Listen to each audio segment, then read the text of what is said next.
हरे कृष्णा। जय श्री विष्णवे नमः।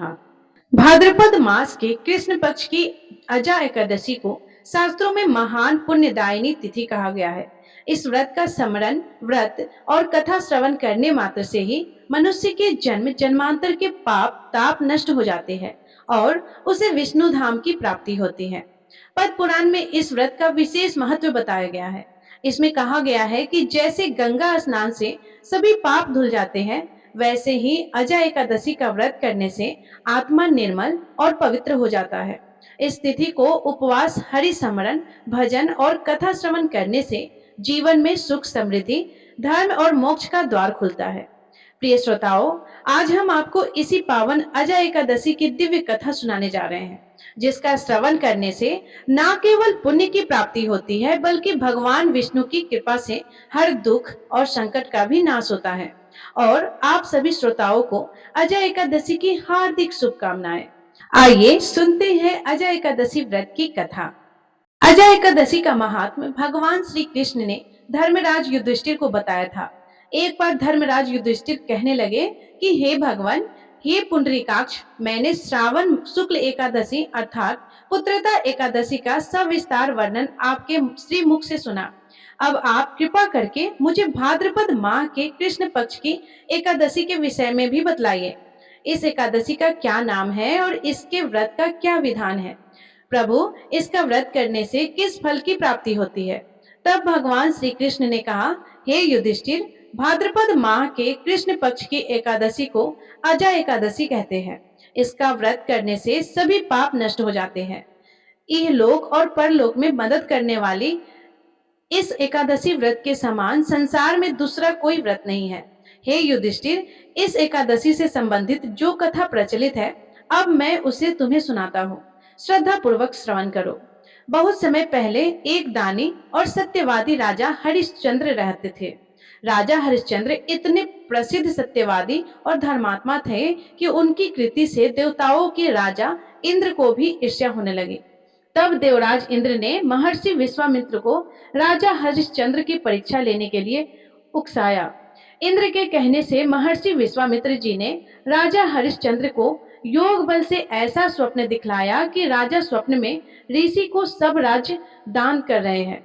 दूसरे दिन महर्षि विश्वामित्र अयोध्या आए और अपना राज्य मांगने लगे। स्वप्न में किए गए दान को भी राजा ने स्वीकार कर लिया और विश्वामित्र जी को सारा राजपाट दे दिया। अब अयोध्या से जब राजा हरिश्चंद्र चलने लगे, तब मुनि विश्वामित्र जी ने कहा कि राजन, जब तप, दान आदि बिना दक्षिणा दिए सफल नहीं होते। राजपाट तो तुम पहले ही सौंप चुके हो, अब दक्षिणा कैसे दोगे? तब महाराज हरिश्चंद्र ने महर्षि विश्वामित्र से दक्षिणा लेने के लिए 1 माह का समय लिया और वे काशी आ गए।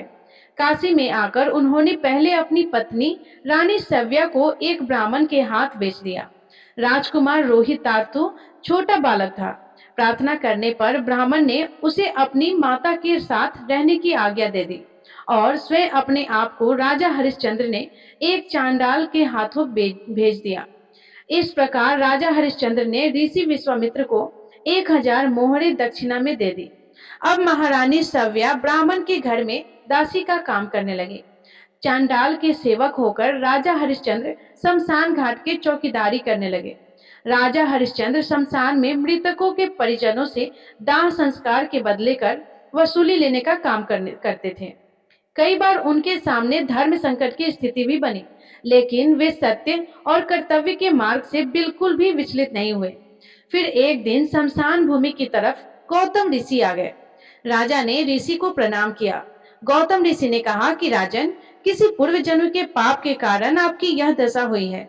यदि तुम भाद्रपद कृष्ण पक्ष की एकादशी का व्रत करो और जया एकादशी व्रत की कथा सुनो, तो तुम्हारा इस स्थिति से उद्धार हो जाएगा।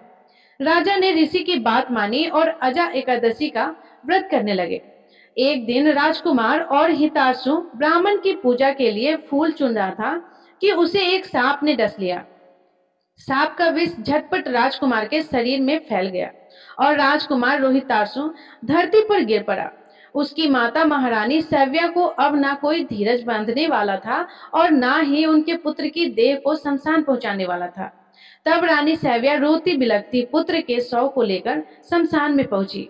तो पुत्र के शव को देखकर राजा हरिश्चंद्र का कलेजा भर आया, क्योंकि उस समय राजा शमशान घाट में मृतों के शवों का दाह संस्कार करने का काम किया करते थे। इसीलिए अपनी पत्नी से अपने पुत्र की मृत्यु का सारा वृतांत सुनकर राजा हरिश्चंद्र ने कहा कि रानी, इस समय मैं अपने कर्तव्य में बंधा हुआ हूँ। जो भी यहाँ दाह संस्कार के लिए आता है उसे कर के रूप में कुछ न कुछ देना ही पड़ता है। अब रानी के पास तो देने के लिए कुछ भी नहीं था। राजा हरिश्चंद्र को बड़ा दुख हुआ, किंतु वे अपने धर्म पर स्थिर बने रहे। दोनों ही इस दुख की घड़ी में भगवान को याद कर रहे थे। जब राजा हरिश्चंद्र ने अपनी पत्नी को दाह संस्कार नहीं करने दिया, तब रानी ने अपनी आधी साड़ी चीरकर राजा हरिश्चंद्र को कर के रूप में दे दी। भगवान भी यह सब कुछ देख रहे थे। तब राजा हरिश्चंद्र की कर्तव्य परायणता को देखकर वहां भगवान नारायण, देवराज इंद्र, धर्मराज आदि देवता और महर्षि विश्वामित्र प्रकट हो गए। उन्होंने उनके मृत पुत्र को फिर से जीवित कर दिया और राजा हरिश्चंद्र को उनका खोया हुआ राज्यपाट भी वापस लौटा दिया। तो इस प्रकार अजय एकादशी व्रत के पुण्य प्रभाव से राजा हरिश्चंद्र के समस्त दुखों का निवारण हो गया।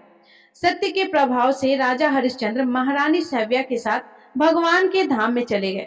महर्षि विश्वामित्र ने राजकुमार रोहितार्सु को अयोध्या का राजा बना दिया। भगवान श्री कृष्ण कहते हैं कि हे राजन, यह सब अजय एकादशी के प्रभाव से ही हुआ। इसलिए जो मनुष्य यत्न के साथ विधि पूर्वक इस व्रत को करते हुए रात्रि जागरण करते हैं, उनके समस्त पाप नष्ट होकर अंत में वे स्वर्ग को प्राप्त होते हैं। प्रिय श्रोताओं, जिस प्रकार इस व्रत के प्रभाव से राजा हरिश्चंद्र ने अपना खोया हुआ राज्य, पत्नी और पुत्र पुनः प्राप्त किया और उनके सारे दुख दूर हुए, उसी प्रकार जो भी भक्त श्रद्धा और नियम पूर्वक इस व्रत का पालन करता है, उसके जीवन से पाप, संकट और दुखों का नाश होकर सुख, समृद्धि और मोक्ष का मार्ग प्रशस्त होता है। शास्त्रों में कहा गया है कि अजय एकादशी का व्रत करने से मनुष्य को गंगा स्नान, दान और यज्ञ के समान फल मिलता है। इसलिए प्रत्येक साधक को इस दिन का भगवान विष्णु का ध्यान, उपवास और कथा श्रवण अवश्य करना चाहिए। अंत में हम यही प्रार्थना करते हैं कि भगवान श्री हरि विष्णु की कृपा से आपके जीवन में भक्ति, शांति, ऐश्वर्य और कल्याण का वास हो। तो प्रेम से बोलिए लक्ष्मी नारायण विष्णु भगवान की जय। एकादशी माता की जय। प्रिय श्रोताओं, अब सुनिए एकादशी व्रत को पूर्ण करने वाली तुलसी माता की कथा। एक बार एक बूढ़ी माई थी जो नियमित 11 माता का यानी एकादशी का उपवास रखा करती थी और तुलसी के पौधे की सेवा किया करती थी। तुलसी के पौधों को सींचा करती थी। वे सुबह को बिना तुलसी के पौधे की पूजा किए अन्न या जल तक ग्रहण नहीं करती थी। जब भी वह बूढ़ी माई तुलसी के पौधे को सींचती तो तुलसी माता से कहती, हे तुलसी माता, सत की दाता, मैं तेरा बिरवा सींचती हूँ।